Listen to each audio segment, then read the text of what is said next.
नमस्कार।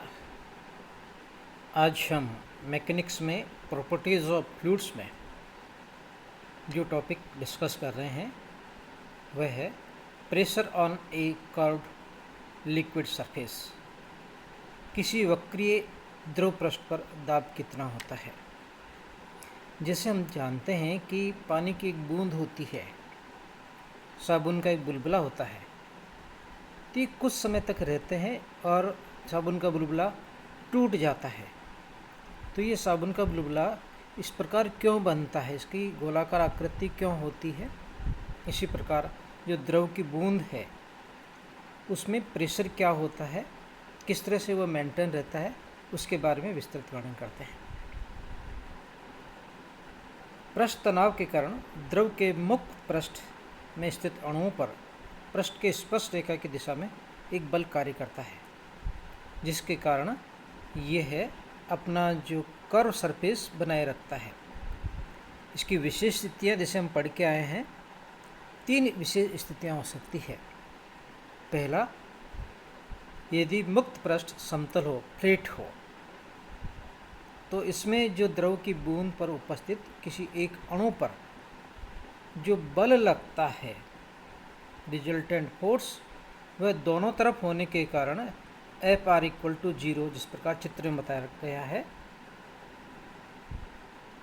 इसी प्रकार यदि मुक्त तल उत्तल फॉर्म में हो, कन्वेक्स रूप में हो, बाहर की तरफ बीच में से उभरी हुई हो, तो जैसे हमने पहले पढ़ रखा है कि उस बिंदु पर जो बल लगता है वह स्पर्श रेखा के अनुदिश होता है, जिसके कारण इन सब का इस बिंदुओं पर जो रिजल्टेंट फोर्स लगता है वह अंदर की तरफ होता है, जिस प्रकार ने चित्र बी में समझा रखा है। F(r) की दिशा नीचे की ओर है, पृष्ठ वक्र होने पर F(r) की दिशा अंदर की ओर होती है। इसी प्रकार यदि मुक्त पृष्ठ तल अवतल हो, यानी दोनों कॉर्नर पे ऊपर हो और बीच में घेरा हो, तो यदि हम तल के स्पर्श रेखा पे यदि बल खींचते हैं तो इन सब का जो रिजल्टेंट फोर्स आता है वह बाहर की तरफ होता है। इस पृष्ठ तनाव के कारण द्रव पृष्ठ संकुचित होने का प्रयास करता है, जिस प्रकार हमने पृष्ठ तनाव की परिभाषा में पढ़ा है कि वह न्यूनतम एरिया ग्रहण करने की कोशिश करता है और संतुलन की अवस्था में वक्रीय पृष्ठ में अवतलीय भाग जो कॉन्केव साइड है में दाब आधिक्य उत्पन्न हो जाता है, जो द्रव पृष्ठ के संकुचन का विरोध करता है। यानी 2 प्रकार के बल लगते हैं, एक पृष्ठ तनाव जो इसको संकुचित करने की कोशिश करता है, दूसरा जो दाब आधिक्य है वो इसको फ्लैट करने की कोशिश करता है, इसको सीधा करने की कोशिश करता है। तो इन दोनों का बलों के बीच में रस्साकसी होती है, दोनों बीच में इंट्रैक्शन होता है। अब हम इस दाब आधिक्य की गणना करने के लिए हम ये माना कि जो भार का पृष्ठ है, वक्रीय पृष्ठ है, उसका एक पोर्शन हमने अलग से ले लिया, दैट इज़ जैसे चित्र में बताया PQRS, जिसकी लंबाई x है, इसकी चौड़ाई y है। और यदि इसकी मुख्य वक्रता त्रिज्याएं खींचे, मतलब इस P कोने से सेंटर पे वक्रता पॉइंट पे और Q बिंदु से वक्रता बिंदु पर जो त्रिज्याएं है वह R1 R2 है। जब द्रव बैलेंस स्टेट में हो, मतलब साम्य अवस्था में हो, संतुलन अवस्था में हो, तो दाब आधिक्य P है, यानी एक्सिस प्रेशर जो है वो अंदर की तरफ वो P है। तो माना कि सतह के अभिलंब विस्थापन ΔG है, इसके कारण जो विस्थापन हो जाता है, मान लो वह सतह थोड़ी सी डिस्प्लेस हो जाती है, वो ΔZ के बराबर हो जाता है। तो जब x दिशा में जो विस्तार हो जाएगा वह भुजाएं चेंज हो जाए, क्योंकि x + dx हो जाएगी, और जो y भुजा है चौड़ाई वह बढ़कर y + Δy हो जाएगा। अब हम यदि चित्र के हिसाब से देखें तो यदि हम केवल x और z के बीच में फिगर बनाने की कोशिश करें तो पहले x था, बाद में एक्सटेंड होने के बाद x + dx हो जाता है। इसी प्रकार पहले ये z था, उसके बाद में ये ΔZ हो जाता है। तो एक तरफ इसकी वक्रता त्रिज्या R1 है, दूसरी R2 हो जाती है। इन दोनों बीच में जो कोण बनता है सेंटर में वक्रता केंद्र पे, वो θ1 है। इसी प्रकार यदि y के बारे में बात करते हैं तो डेल्टा जेड में अभिवृद्धि के कारण वाई जो है वो बढ़ के वाई प्लस डेल्टा वाई हो जाता है, और जो सेंटर में कोण बनता है उसमें θ2 होता है। इसकी त्रिज्या ये r2 होती है। इस विस्तार में दाब द्वारा किया गया कार्य W equal to F into delta Z, और एफ यहाँ होता है P इंटू ए।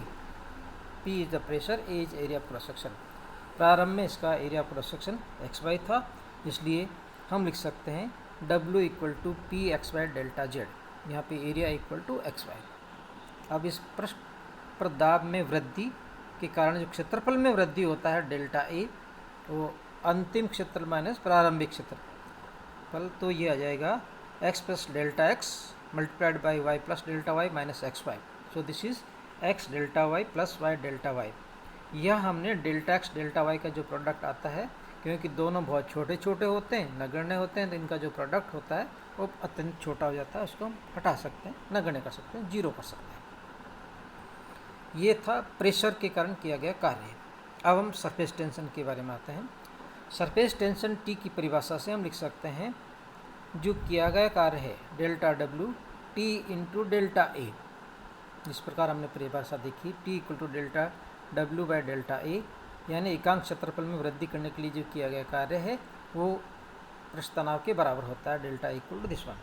सो एकांक क्षेत्रफल में वृद्धि के लिए किया गया कार्य टी होता है, अतः जो इसके द्वारा जो किया गया कार्य होगा वह आएगा T multiplied by delta A, और डेल्टा ए का मान हम इक्वेशन 2 से रखें तो that is X delta Y plus Y delta X.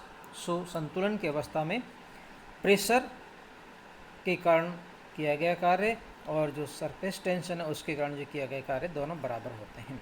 So we can obtain equation P X Y delta X equal to T multiplied by in bracket X delta Y plus Y delta x.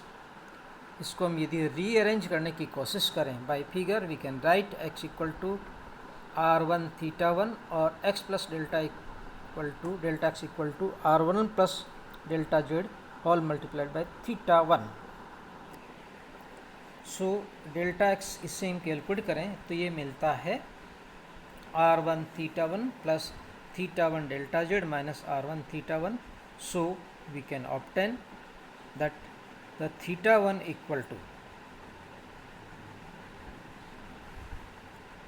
ये मिलेगा आपको delta X by delta Z, या इसको हम दूसरी तरह से substitute कर सकते हैं।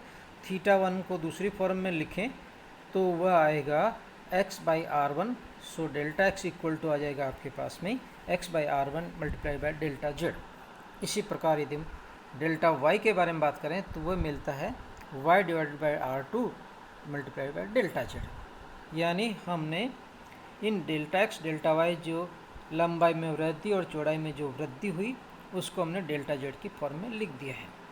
सो इसका मान इसमें सब्स्टिट्यूट कर दें इक्वेशन 3 में, तो जो हमें प्राप्त होती है इक्वेशन वह है P X Y delta Z equal to T X delta Y plus Y delta X की जगह हमने सब्स्टिट्यूट किया डेल्टा वाई की जगह Y delta Z by r2, और डेल्टा एक्स की जगह सब्स्टिट्यूट किया हमने X r1 divide multiplied by delta Z.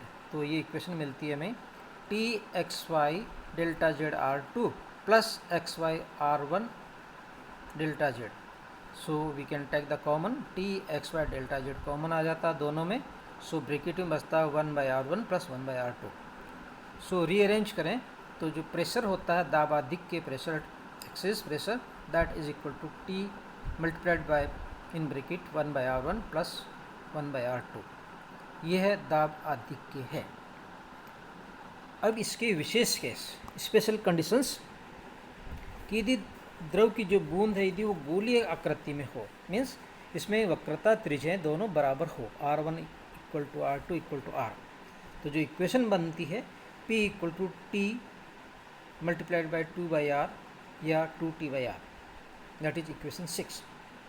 इसे चित्र में बताया हमने कि यह एक द्रव की बूंद है जिसमें एक पृष्ठ है, मतलब अंदर द्रव है बाहर वायु है, तो एक पृष्ठ के कारण जो इसका प्रेशर डिफरेंस आएगा P equal to 2t by r। इसी प्रकार ये द्रव की बूंद हो सकती है और वायु में बुलबुले के लिए भी ये उपयुक्त है कि यदि द्रव में वायु का बुलबुला है तो उसमें एक ही सरफेस होगी, अर्थात बीच में वायु होगी, बाहर की तरफ द्रव होगा, तो एक ही सरफेस होने के कारण इसका भी फॉर्मूला P = 2 T/R आता है।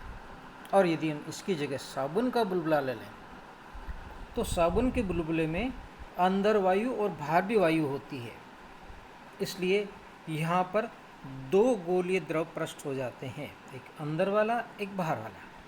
सो जो प्रेशर डिफरेंस है तो साबुन के बुलबुले के दाब अधिक किया जाता है P = 4 T/R, मीन्स जो सरफेस टेंशन का जो इफेक्टिव पार्ट है वो ट्वाइस हो जाता है, दैट इज 4 T/R। और इसी प्रकार तीसरा केस, यदि वक्रीय पृष्ठ बेलनाकार हो, मतलब इस तरह से हमने कोई बूंद ले रखी हो या कोई द्रव ले रखा हो जो लंबाई में हो, तो R1 = R बेलन की त्रिज्या हो जाएगी और R2 इसकी लंबाई मान लेते हैं कि अनंत है। तो in that case we can write P = T × 1/R plus 1/∞ 1/∞ 0 हो जाता है। सो P = T/R। सो एक स्पेशल केस है ये सब उसके। अब हम चाहते हैं एक ड्रॉप एंड बबल में एक्सेस प्रेशर कितना होता है, द्रव बूंद व बुलबुलों में दाब आदि के ज्ञात करने का तरीका। कि द्रव की बूंद, जिस प्रकार हमने देख रखा है कि द्रव की बूंद में अंदर द्रव भरा रहता है गोलाकार आकृति में, बाहर वायु होती है। तो बाहर जो प्रेशर है तो वो वायुमंडल दाब के बराबर होता है P, और अंदर की जो द्रव दाब होता है वो P + p, मतलब अंदर दाब अधिक होता है। यह दाब आधिक्य हमें ज्ञात करना है। तो माना कि ये बूंद जिसकी त्रिज्या r है, बाहर वायुमंडल दाब P है, अंदर P + p है। तो यह बूंद न्यूनतम स्थितिज ऊर्जा में रहना चाहती है, क्योंकि पृष्ठ तनाव का यही गुण होता है और ये पृष्ठ तनाव के कारण गोलाकार होते हैं। अब हम इसको ज्ञात करने के लिए, एक्सेस प्रेशर को ज्ञात करने के लिए इस बूंद को हम दो पार्ट में बांट लेते हैं। बूंद को दो अर्ध गोलाकार भागों में बना हुआ मान सकते हैं। जैसे हमने पहले ऊपर वाला माना कि जिसमें द्रव है, बाकी नीचे वाले में वायु है। ऊपर के अर्ध भाग में द्रव है, बाकी में नीचे वाले पोर्शन में वायु मानी हमने। अब इसकी जो नीचे वाला सरफेस है, मतलब इन दोनों को कनेक्ट वाली जो सरफेस है ABCD परिधि पर दूसरे अर्धगोले के पृष्ठ के अणुओं के कारण पृष्ठ तनाव बल force per unit length T है। यानी पृष्ठ तनाव के कारण इसमें जो खिंचाव आता है इस मुक्त पृष्ठ में वो T है। तो जो नीचे की ओर बल लगता है, पृष्ठ तनाव की परिभाषा से हम सब जानते हैं कि बल बराबर लंबाई गुणा पृष्ठ तनाव।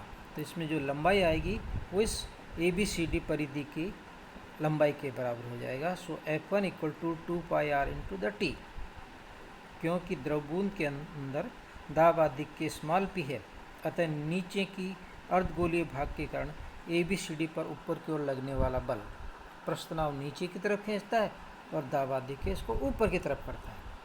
इसलिए F2 = P × एरिया, और इसका एरिया πr इस पर हम सब जानते हैं। सो द संतुलन अवस्था में at balance point we can write F1 = F2 P × πr² = 2πRT, और जो P का मान प्राप्त होता है वो 2T/R है। ये है उस बूंद के लिए जिसके अंदर एक्सेस प्रेशर P है और इसका पृष्ठ तनाव T है, त्रिज्या इसकी R है। अगला केस लेते हैं साबुन का बुलबुला।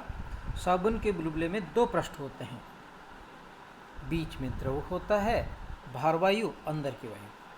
तो इसका मतलब हुआ कि इसमें दो मुक्त द्रव पृष्ठ है जो अवतल आकृति के होते हैं। दोनों पृष्ठों की त्रिज्या लगभग बराबर होती है, क्योंकि हम ये मान के चलते हैं कि जो साबुन का बुलबुला है उसकी जो मोटाई है बहुत कम है, नगण्य है। निचले अर्धभाग में स्थित अणुओं के कारण पृष्ठ तनाव कितना होता है, जिससे पिछली बार किया था आपने, उसमें एक पृष्ठ थी, यहाँ पे दो पृष्ठ हैं, इसलिए जो कुल लंबाई काम आएगी वो ट्वाइस हो जाएगी।